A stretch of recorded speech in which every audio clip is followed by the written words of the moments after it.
जी, हम देखते हैं कि हमारे समाज में एक तबका है जो लेबर क्लास में आता है।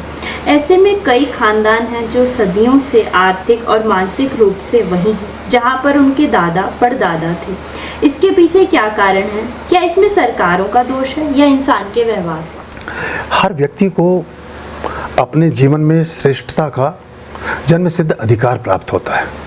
एक मौलिक अधिकार। देखिए, शिक्षा के लिए आपने किसी ने नहीं रोका आपको, बल्कि जो जितना ज़्यादा दमित है, जितना ज़्यादा दलित है, जितना ज़्यादा पिछड़ा है, उसके लिए योजनाएं कुछ और भी ज़्यादा हैं। उन योजनाओं का लाभ कुछ और लोग उठाते हैं, लेकिन आप नहीं उठा पाते। और सबसे बड़ी बात आएगी, आपको संस्कारवान होना होगा।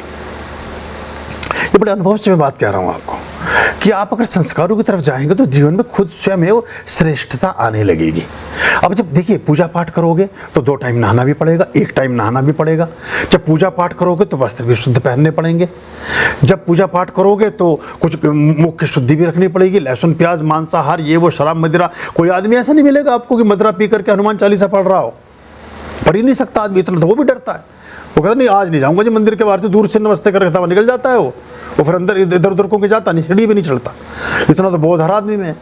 तो ये जब संस्कार से विहीन जीवन होता है तो डर समाप्त हो जाता है और हम पशुवत जीवन जीते हैं। और पशु कहा गया जो पाश में बंधा है, जिसको पाश में बांधा गया हो। तो पाश आपकी संकीर्णताओं की, पाश आपकी नैरो माइंडनेस की, पाश आपके अपने बने बनाए दूषित विचारों की। अगर इसको आप उभर सकें, इससे बाहर चले जाएं, तो जीवन में जैसे सफाई आ गई, मंत्रोच्चार करना शुरू किया तो उसके अर्थ भावार्थ की तरफ दिमाग जाने लगा, तो स्वाध्याय में दिमाग जाने लगा। स्वाध्याय में दिमाग जाएगा, थोड़े से ज्ञानी और एक मानी और अच्छे से पुरुष आप समाज में अपने मोहल्ले में दिखाई देंगे। कोई बात कहीं हो रही होगी तो आप उसे कुछ बता पाएंगे। आप कूप मुंड डूब तो रहे ही नहीं। तो एक छोटे से संस्कार ने, जिसने आपको सिर्फ भगवान को तिलक लगाने के लिए आपको स्नान करना था और सारे काम करने थे, उसने आपको बहुत तरीके से पवित्र और शुद्ध कर दिया। अब आप बाकी चीज़ों में, अब जब आप नहा ही लिए सुबह और पूजा पाठ कर ही लिया, तिलक लगा के जहाँ बैठे लोग तुम्हें प्रणाम करेंगे। अब आपको इससे कोई वास्ता है नहीं, तो गंदे कपड़े, गंदा ही वस्त्र, गंदा ही मन, गंदा ही सब कुछ, सारे दिन घूम रहे हो आप, तो अब तो खुद ही मलेच्छ नजर आ रहे हो। मलेच्छ इसी शब्द से बना है, मल में इच्छा रखने वाला व्यक्ति, यानी गंदगी के साथ आपूरित आदमी। तो ये हमें थोड़ा सा, अगर इससे बाहर, जो आपके प्रश्न का उत्तर बड़ा गहरा है ये, तो हमें संस्कारवान बनना चाहिए और थोड़ा सा कर्मकांडी और इन चीज़ों से जुड़ा हुआ होना चाहिए। क्योंकि जब आप सवेरे दिया जगाओगे तो नहा तो लोगे, फिर साफ कपड़े भी पहनने पड़ेंगे आपको, फिर कुछ और भी, तो वो पूरा फिर उसको देखा देखी दूसरे बच्चे और लोग करेंगे, तो फिर आप कहाँ रह गए, निम्न और मजदूर और ये सब और सारी चीज़ें। और इसके पीछे एक बहुत बड़ा एक वर्ग रहा है जिन्होंने कभी चाहा नहीं कि आप इतने धनाढ़ और इतने धन संपन्न हो सके। आप में से बहुत सारे लोग हैं जो हमारे साथ जुड़े हुए हैं, तो वो उस के महत्व को, उस बात को समझते हैं। अब एक भगवान बुद्ध के समय में राजगीर के पास एक चर्मकार है, एक मोची है जो जूते बनाता है। उस मोची का जहां चमड़ा भिगो कर रखा जाता है, जिससे छोटे से टब कह लीजिए, या उस समय का कुछ उन्होंने गड्ढा बना रखा होगा मिट्टी का, या कोई ऐसा पौंड बना रखा था, उस पौंड में कमल का फूल खिल गया है। वर्षा ऋतु का मौसम है, गुरु पूर्णिमा का अवसर है। राजा ने कहा कि भगवान बुद्ध को सर्वाधिक प्रिय है कमल का पुष्प। मुनादी पिटवाई कि कमल के पुष्प को लाया जाए, जहां भी मिल सके वहां ले आओ।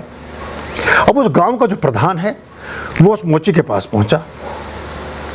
उसने कहा, तुम्हारे कमल का पुष्प खिला हुआ है, ये मुझे दे दो। तो आज तक तो हाथ जोड़ के तो कभी गांव का प्रधान आया नहीं था, तो पहले देख के चौंका मोची कि ये पहली बार ऐसा ना। फिर उसने कहा, तुम इसका क्या करोगे कमल के फूल के? मेरे तो मिट्टी के कीचड़ में खिला हुआ है, जहाँ मेरा चमड़ा भीगा हुआ है उसी में खिला है, पर कोई बात तुम मांग रहे तो कारण तो बताओ। उसने कहा, भगवान बुद्ध का प्रवास है, आज हमारे आसपास कहीं रुके हुए हैं, अपने दल के साथ, अपने लोगों के साथ विचरण कर रहे हैं, मैं उनके चरणों में ये कमल का पुष्प रखूंगा। तो कहता, भैया मैं तो नहीं देता। अब अगर ये इतनी मूल्यवान चीज़ है, अब तुम बताते नहीं तो मैं दे भी देता, अब तो मैं नहीं देता। फिर उसके बाद उसका वहाँ का जो कोई और उससे बड़ा कोई ओहदे का आदमी, तहसीलदार, वो पहुँचता है, वो फिर उससे पूछता है, वो कहता, भैया मैं तो नहीं देता। करते करते उसका वजीर पहुँच जाता है राजा का कि भैया हमें कमल का फूल दे दो और तुम जो मर्जी ले लो, आधा राज्य ले लो, तुम आज से तुम मालिक हुए भैया, पर ये कमल का पुष्प एक ही खिला है पूरे प्रांत में, ये हमें चाहिए। बोला, अगर ये इतना ही कीमती है ना, तुम थोड़ी देर बैठो और थोड़ा यहाँ हुक्का पानी, जो भी मतलब उसका था कि तुम यहाँ पियो, बैठो। मैं भी आया, वो कमल का फूल तोड़ा और ये जा और वो जा, ये जा और वो जा, नंगे पाँव जाके सबसे पहले जाके भगवान बुद्ध के चरणों में रख दिया। बोले जी बुद्धम शरणम गच्छामि। इतनी बढ़िया चीज़ मैंने चढ़ाऊँ, तुम कहाँ को चढ़ाओगे? आधे राज्य का क्या कर लूँगा, यहीं रह जाएगा। लेकिन ये चढ़ावा फूल तो वहां जाएगा। तो एक छोटे आदमी के विवेक को भी जागने में समय नहीं लगता है। कोई छोटा कभी रह नहीं सकता है अगर वो बुद्धि के साथ और विवेक के साथ काम करे। उन्होंने कहा फूल ही चढ़ाना तो फिर मैं चढ़ाऊंगा अब इसको, तो खिला तो मेरे यहाँ है। बात ठीक है, उसकी तर्कसंगत बात है, अर्थ नजर आता है बात में, लेकिन उसकी बुद्धि का कपाट विकसित है।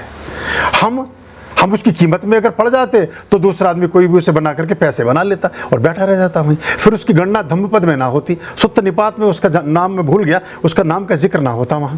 वो लिखा हुआ है कि उसने आधे राज्य का त्याग करने के बाद भी उस कमल के फूल को तोड़ कर भाग गया। पूरी सेना उधर खड़ी है, जंगलों से कूदता फांदता, नाले नदियाँ पार करता हुआ, और सीधा जाके बुद्ध के चरणों में लौटपोट हो गया।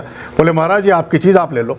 बड़ी मारामारी हो रही है, 8 दिन से लाइन लगी पड़ी है मेरे यहाँ, कभी कोई आ रहा कभी कोई आ रहा। तो मैंने सोचा मैं ही चढ़ाऊंगा इसको, जब चढ़ाना ही है तो मैं ही चढ़ाऊँ। तो जो करना है आप स्वयं करो, जो कमल का पुष्प बनकर के आप चढ़ो परमात्मा के चरणों में। क्या किसी को अवसर देना है, क्या किसी एडवोकेट की जरूरत है? कोई दलाली चलती नहीं परमात्मा के दरबार में, किसी वकील की और किसी एजेंट की जरूरत नहीं है।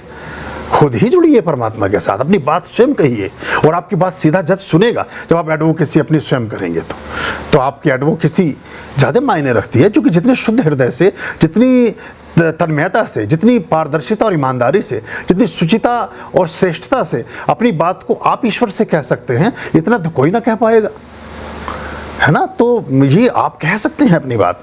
तो आप सब इस ब्रह्म सरोवर में खिले हुए कमल के पुष्प हैं।